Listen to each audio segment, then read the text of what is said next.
not everybody has all skill sets. Sure. I read this really interesting article in the Harvard Business Review years ago that was like, to manage people well and to hire the best, most like efficiently working teams, you find people and you really tap into what they can do really well, and then you really hone in on that. Hadley Spanier, Global Head of Brand Marketing and Artist Relations at Yousician. You don't try to take somebody who's more efficiency minded and getting things done and make them a creative person. Mm-hmm. You play off of people's strengths.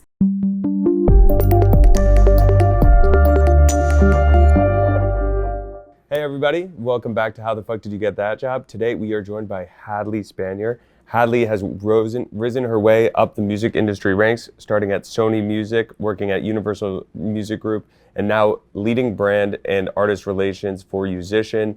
Hadley, we're gonna get into all your background, all those roles, but I'd love to hear from you just why the music industry and how'd you get here? Yeah, hi. I have always, from a young age, like middle school, been really nerdily into marketing. And so started reading marketing books in high school and wanting to be the CMO of The Gap, to then studying marketing in college and then getting some internships in college in New York City, the last one of which was at Epic Records. I didn't even know what marketing was probably in middle school, maybe even high school. Like, what about marketing spoke to you? Was there a specific like campaign or ad that you saw that was like, oh, like I can put together something like that? Yeah, my first dream job as a really young kid was a paleontologist, which has nothing to do with marketing. But I think by middle school, I was really into The Gap as a brand. I wore clothes from The Gap, and my dream job, like I said, was... What do you think it was about The Gap? I think that to me, it felt accessible, really buttoned up. I think now as a marketer professionally, I can see that there was like a really good brand consistency that just spoke to me. I loved their commercials. In high school, I took a film class and we had to do a film project, and a lot of kids were making like movies, and I decided to make a series of commercials, one of which was a Gap commercial. And it was during the time that they were doing like the everybody in khakis, everybody in corduroy campaigns, with all the people on a set kind of monochromatically dressed, singing songs in slow motion. So I had a bunch of my friends over in my basement and I did everybody in bubble wrap. And so everybody was like wrapped up in bubble wrap, and I was like panning through, and just that was my like end of year project. Yeah, absolutely. I feel like, and I could be wrong in overstating this, but I feel like The Gap, those early commercials, at least the ones that I'm thinking about, had that like Apple-like where it's like the white background, totally, yes. Right? Like very minimalistic. Yeah. But it was super cool and like drew everybody in, which is awesome. Yeah, I think well put. It just drew me in somehow and felt like interesting and different, but in a really accessible way. So tell me, right, you have that marketing interest. What drew you into music in general in that first internship? So I had 3 internships during the 3 summers of college. The first was at ABC News. The second was at BBDO, which is an ad agency, which felt like it was getting a lot closer to what I was interested in doing. But at BBDO, I was an intern on the Pizza Hut account, and I was able to go to like commercial shoots where the product is pizza and there's like a food stylist on set, and I found it all really fascinating, like placing the pineapple in which is controversial, we could talk about later, but pineapple on pizza. But I just found it really fascinating. But by the time that I had my 3rd internship at Epic Records, there was something really, really striking to me about working with people as the product as opposed to inanimate objects. So I found that to be really interesting. It added a layer of just complexion that was dynamic and engaging and challenging.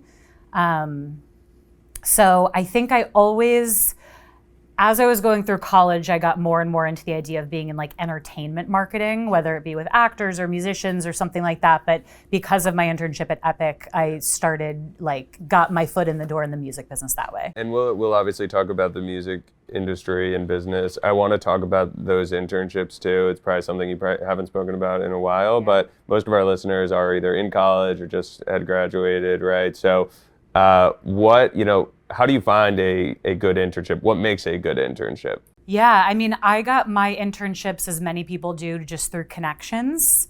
And then once there, I think what makes a good internship is, well, it's the same thing that just makes you a good employee, is being really proactive, saying yes to anything reasonably that's asked of you, and doing it all really well. Being scrappy, figuring things out on your own. Kind of the worst thing that, as like a more senior level employee, or even entry level employees who are managing interns, kind of a really annoying thing in my mind is to give someone a task and then they're like, wait, how do I do this? Mm-hmm. Which, by the way, asking questions and not knowing how to do something is totally fair. I'm not quite talking about that, but there's something to be said for asking something of someone and them going out and figuring it out and solving the problem on their own. Yeah, absolutely.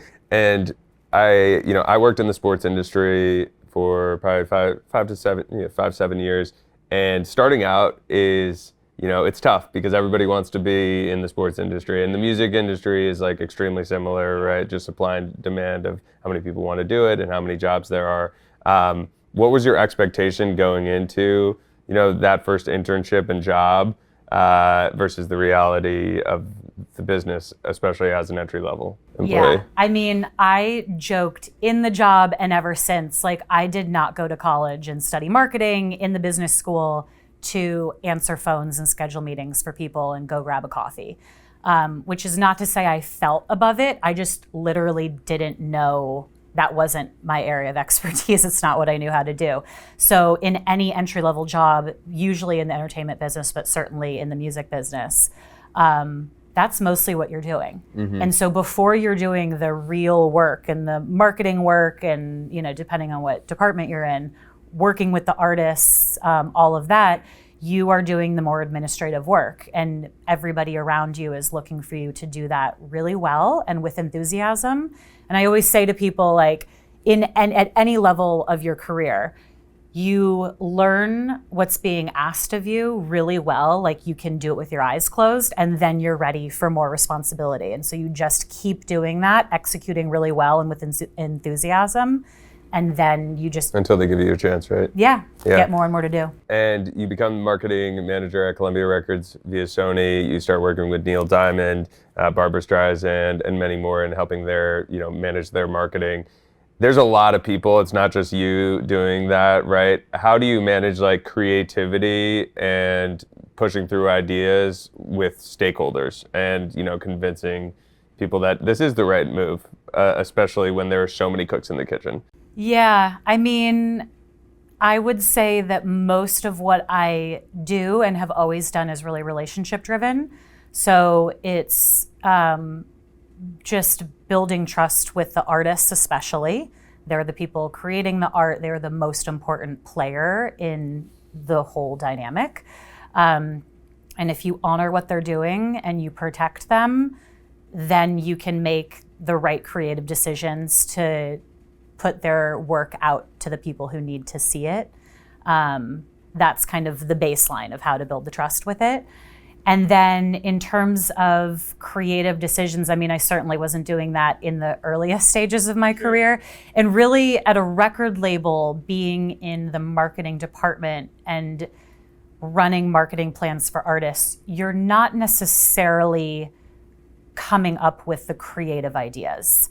You could be, I think there's a misnomer, like... Is it the agents? Who it's is... just, it can come from anywhere, but I'm not sure that not everybody has the same skill set. I mean, not everybody has all skill sets. Sure. I read this really interesting article in the Harvard Business Review years ago that was like, to manage people well and to hire the best, most like efficiently working teams, you find people and you really tap into what they can do really well, and then you really hone in on that.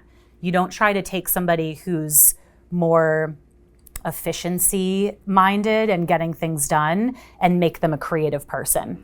You play off of people's strengths. So there are going to be people that are touching an artist's project who have more creative ideas. There are going to be the people who can then execute those creative ideas. And sometimes it can be the agent, sometimes it can be it can come from anywhere, artist, but it's kind of maybe the most important thing is like knowing your role, knowing your strengths and what you bring to the table. because a creative idea is great, but then you need people to execute on it and bring that in more of like a business capacity to the end user. Sure. And so you end up spending a couple years at Sony and then moving on to RPM. What made that the right move for you?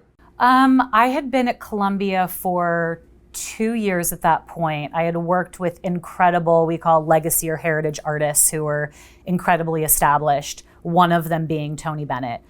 So I got to know him and his team and was able then to make the transition. It just felt like the right move at the time. I think, yeah.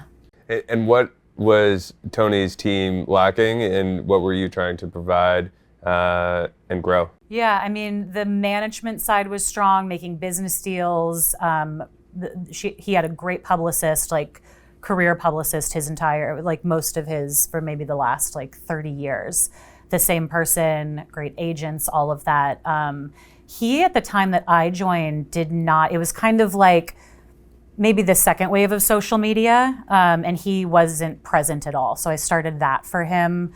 Social media accounts on, I think at the time it was Facebook, Twitter, it was not yet Instagram. But eventually that, and just getting started, like, you know, all things marketing, brand deals, all of that. And Tony too is probably older at this time, right? He's doesn't know all his way around Facebook and Instagram and such. Like, how do you convince, right? Or how do you get him involved with his own account so it not feels like he's running them? Obviously people know he's not clicking posts, but he's involved at least, right? And it's not just you posting, come to the concert, right? That's not gonna work. He always really loved the idea of engaging directly with his fans. That's what he does every night on stage, is singing and engaging and communicating directly with his fans. So I think I just explained it that he was able to do that on a more personal level and more constantly.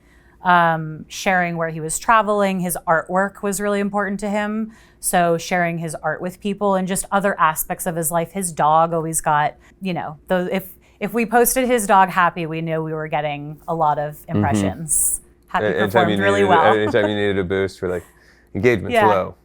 Picture of happy, quick. Yeah, there exactly. You go. So you end up becoming the SVP and head of marketing of Verve Label Group. What did that entail? Yeah, I was the head of marketing at the Verve Label Group, which was a label group of about 10 individual labels at Universal Music Group.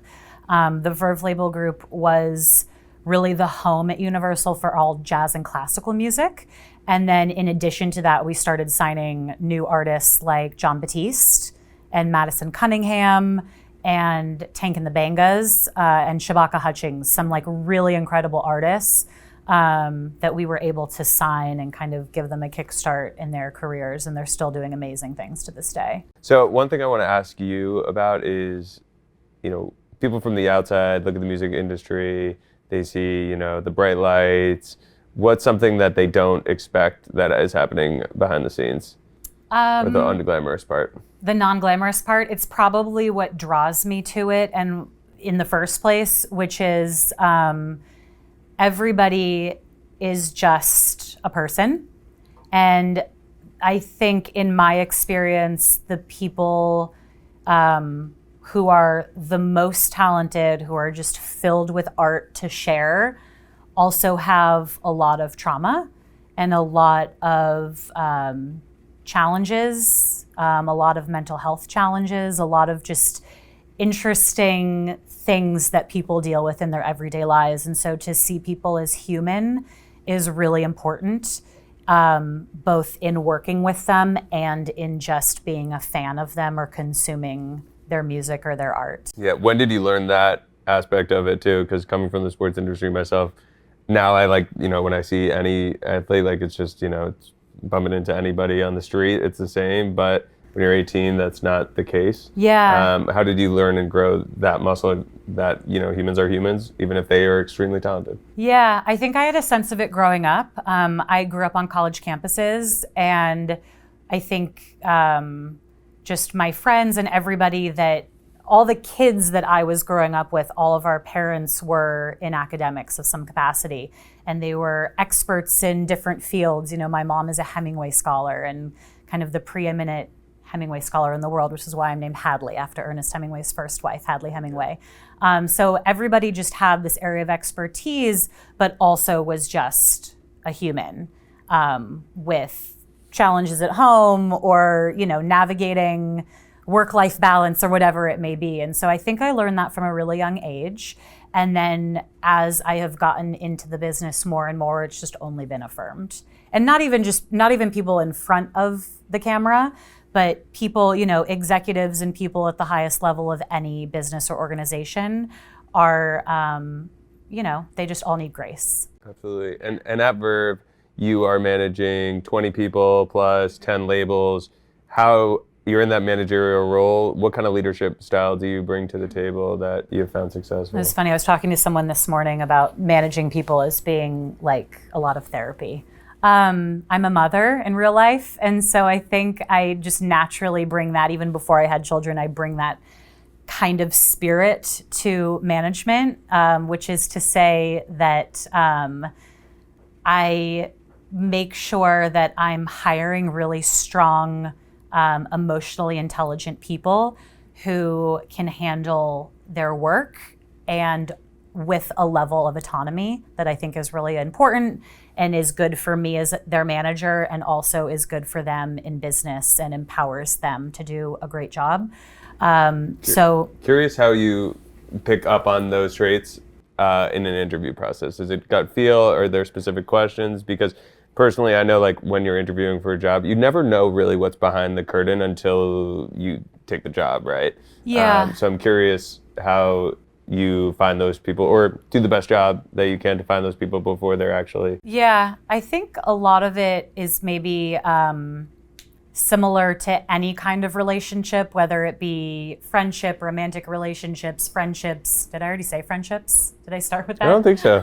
Yeah. Anyways, just getting, like, you get a sense from somebody, right? Their energy, is there confidence there? Is there self-awareness? Is there a certain level of ambition and just kind of like a go-getter attitude? Those for me are those intangible qualities that are going to make somebody a really good employee, whether or not they studied a specific thing or have specific experience somewhere. Going back to what we were saying before, when you're given a task, how you handle that task and come back to the table with whatever you were asked to do says a lot about somebody. Yeah, absolutely. And you've spoken about managerial styles. I'm sure that you had a lot of mentees and also mentors. Like, are there any that really stick out to you, that either stories behind them or that have helped you in your career? Yeah, so many, and not ever in a formal way. But my first boss at Columbia Records, Jay Krugman, was, he had been the head of marketing at different record labels, and he was kind of brought in to handle the marketing for some of the more legacy artists at Columbia. And he was really tough. He's a character. The music business is full of them, and he's one of them. And he doesn't get along with everybody. But it clicked at some point that he was kind of like my older brother, pushing. And as soon as you kind of stood up to him and gave him that attitude, I remember very specifically doing that. And he was like, there she is. Do you have a good story? What's that story? What is that story? I might have messed up a couple things, meeting scheduling, and I was like, this is not what I went to school for. This is not what I'm trained in. I don't know how to do this. And he was like, this is the job. Yeah. And just pushing, and pushed back, and he was like, there she is. Now we're good to go. And that was like months and months into the job. I was talking to one of my friends last night at dinner. We were talking about and he was talking about his future father-in-law, but like how he's a very strong-willed guy. But it's like those powerful men or whatever. He was like, they want to be stood up for, so stood up to, and he started doing that, and you met. It's become my forte. Yeah, there you go. It's definitely important to kind of toe this line between having self-confidence matched with self-awareness, so that you can stand up for yourself, you can advocate for yourself, but also you can listen and compromise and know that you don't know everything. Absolutely. And now you're at Yousician, right? I just downloaded Yousician a couple weeks ago and started playing around with it. A lesson in marketing right here. I'm here because we advertise to you. Exactly. What, for people who don't know what Yousician is, what is it, and what made it the right move? Yeah, Yousician is the world's leading platform to learn and play a musical instrument. We have 2 products. Yousician, which teaches you how to play a musical instrument. We have 5 instruments available, guitar being the most popular. And then Guitar Tuna is the world's leading tuning app. So you can tune instruments, and then we have this new patented Follow Me feature where you can play along with the songs that you already love and that you're learning. And it follows you so you don't have to keep stopping and scrolling, because most people are using our products on their phones or tablets. And when did you get introduced to Yousician and just learn of it for the first time, and how did this job come about? Yeah, I learned of Yousician through the job opportunity to work for them, which I think was helpful actually for me coming on board in a marketing capacity, because they had done, and still we do, a huge business in advertising in the digital space. And there was this assumption that everybody knows who we are because we spend X amount of money or we reach this many people. And especially coming from a career in the music business, I think it was really interesting for them to learn that I and the majority of the music industry didn't know who they were, while being, having so much opportunity for people in the business. And so before I joined, they had done some publishing deals, like licensing deals with publishers for the music on the platform, but there were so many opportunities to work directly with artists or to engage in the music business on a deeper level that I brought to the table because of my experience. Absolutely, and I've seen it, your work, and it's amazing. And the app itself is, super intuitive, and it's great for anybody trying to learn and pick up an instrument. But I'm curious how artists, and you, when you came into the role, you saw artists playing a role in growing and making the product better. Yeah, I mean, it in a way was the easiest thing to sell, because we have 20 million monthly active users. They skew really young. We have a gamified approach to music. What's young? Young is technically 18 to 30.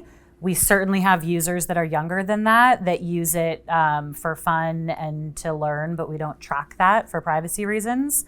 But to have an opportunity to reach 20 million monthly active users who feel like they're playing a video game and are deeply engaging with an artist's music is a no-brainer for an artist and for a lot of different teams in the music industry. And so I saw a lot of opportunity there, and still, we're only scratching the surface, still see a lot of opportunity to engage beyond publishers with artists directly and all of their teams. And you've been there 3-4 years. I've been there 4 years now, yeah. 4 years. What has been your biggest challenge with the role so far? And second question would be, what are you most proud of? Yeah, the biggest challenge was probably, the company's based in Helsinki, Finland. I shockingly have yet to be there in 4 years because I joined in January of 2020. I had a trip scheduled for March, which I obviously had to cancel. And then 2 years later, or maybe a year and a half later, when we were ready to travel again, I was pregnant, and then had a baby, and so just have not been there yet. I will go soon, but just circumstantially have not been. And so to deal with an entire company of 120 people overseas is a challenge in and of itself. Culturally, there's a different work style. Are you the only person in New York? No, there's a small team here. And so, yeah, that was a challenge. And just maybe, what I was bringing into the company was new for them. So there's always a challenge in educating people on value, even if kind of intellectually they can understand. And culturally, the values are different. Yeah. Culturally and intellectually, letting somebody understand, or somebody may inherently intellectually understand the value of what you bring to the table and the types of opportunities that we can explore in brand marketing and working more closely with the music industry. But when it comes to actually executing those opportunities on a more practical level, I think people maybe, if they're more risk averse, can feel nervous about it. And, marketing is, there are ways to quantify it, but it also is a bit more of an emotionally driven discipline. And that, for people who are more analytically minded, can be challenging to get across. Absolutely. And what partnership are you most stoked about that you've put together in the past? I mean, the biggest one we've done so far, and the one that was the most rewarding, was with Metallica. So that launched right as I was going on maternity leave in June of 2022. And it came about because literally the first day at the company, I had a set of data put in front of me that showed me that Metallica was the most sought after artist by our 20 million monthly active users that was not currently on the platform in any capacity. Because Metallica, kudos to them, owns everything of their own. And so to have Metallica, you have to work with Metallica directly. And so I started a very long process of building a relationship with their team and selling it in a way through the pandemic that was really appealing to them. And then 2 years later, made the deal, filmed with them for a full day. I was 9 months pregnant, filmed with them for a full day at their headquarters in San Francisco. Creating essentially an interactive masterclass that our users who had been asking for Metallica for years could not only finally have access to their music, but learn and play along with the members of the band. The feedback was incredibly positive. Yeah, it was from our users or from the band? Both. Both really positive, I think. Yeah. It's a new way for artists. Metallica is great because they understand technology, they understand new opportunities, and they like to, I don't want to say experiment, but kind of really responsibly experiment and engage in new opportunities. It's a way for them to reach younger consumers, obviously. Absolutely. Right? So the thing that was a great selling point to them, and that has been to other artists that we have worked with and in new deals that I'm making now, is that it's one thing, so there's like lean in and lean back styles, right? To listen to an artist's song on Spotify or on a streaming platform is one thing, and you're a fan that way. To attend a show or to buy a piece of merch gets you kind of deeper in. But to learn and play an artist's song creates a deeper level of connection between the artist and the fan that I think is really valuable for both sides. And it's appealing, as we talk about in marketing, like LTV, CAC, lifetime value over the customer acquisition cost. It really creates a deeper lifetime value of a fan if they are learning how to play your music on their instrument in their home. Absolutely. Well, I'm excited to keep up with the journey.